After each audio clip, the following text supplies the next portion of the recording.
Alex Pereira is the biggest star in the UFC, and he just got another knockout finish over Khalil Rountree in UFC 307 in Salt Lake City, Utah. And there was one moment during the night where he had the entire arena chanting Chama, Chama.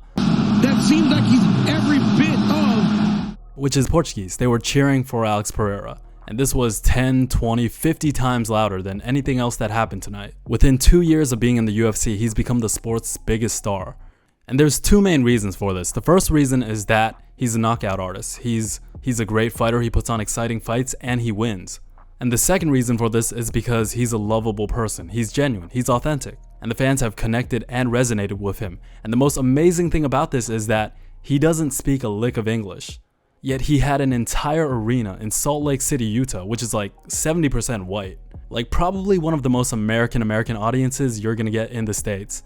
And this is on top of the fact that the UFC fan base is predominantly conservative, you know, the whole beer drinking, middle-aged dudes. Like exactly what you think when you think of a stereotypical American. Like I've been to UFC events, they're exactly how you imagine them to be.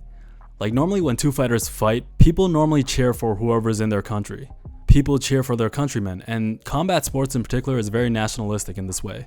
I mean, I guess all sports in general, but my point is a super pro-America crowd was chanting in Portuguese for the Brazilian over the American. Like Alex Pereira, again, within 2 years has become one of the most beloved fighters in all of combat sports. Like normally when you think of top fighters in combat sports, let's take UFC for example. You got guys like Conor McGregor, Israel Adesanya, Sean O'Malley, John Jones, like the biggest names, right? All of them have a fair amount of haters.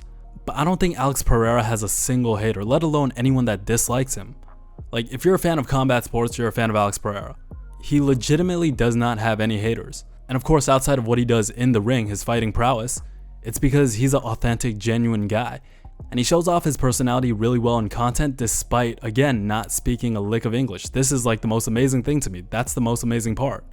Normally, non-English speaking fighters have a hard time garnering a fan base just because they can't communicate or show off their personality.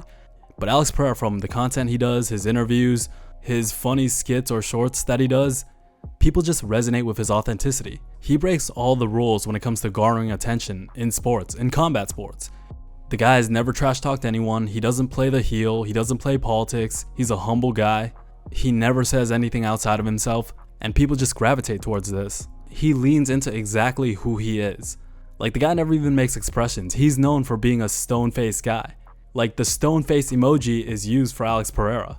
A guy that doesn't speak English and a guy that's known for not being expressive at all. Again, two rules that breaks the rules when it comes to garnering attention in combat sports. Like Conor McGregor's whole thing was being super cocky, being a great trash talker. Like who the fuck is that guy? Like that's what made Conor McGregor so big. But a lot of that started to turn when he fought Khabib. When he was talking about his wife, his religion.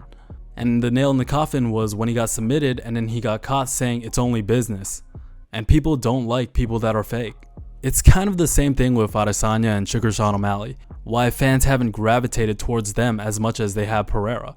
Because when it comes to Adesanya and Sean O'Malley, there's a feeling like they're not being completely themselves. Like they're constantly trying too hard. Like Sean O'Malley with the rainbow hair and the way he dresses, and similar with Adesanya, he also dresses in a similar flamboyant way. Like they both have a good amount of haters nowadays, but I remember when like Adesanya started and when Sean O'Malley started, everyone loved them in the same way.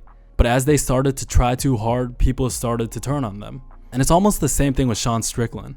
As soon as he realized people were loving him for who he was, he started leaning into that way too hard. And now it feels like he's trying to live up to a brand instead of just be who he is, which is what got people to like him in the first place.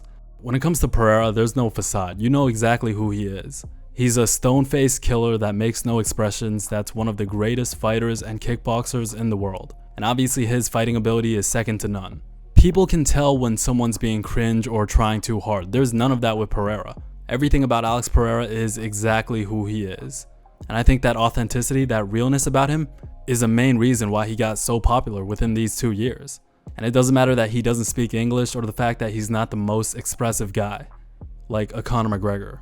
Because again, that expressionless stone face is exactly who he is. And it just goes to show how important authenticity is when it comes to relating and connecting and understanding people. To the point where it doesn't even matter if you can't communicate in the same language. People care about him, people want to get behind him, and people want to support him. So yeah, lean into exactly who you are. Be genuine, be real, and people will pick up on that.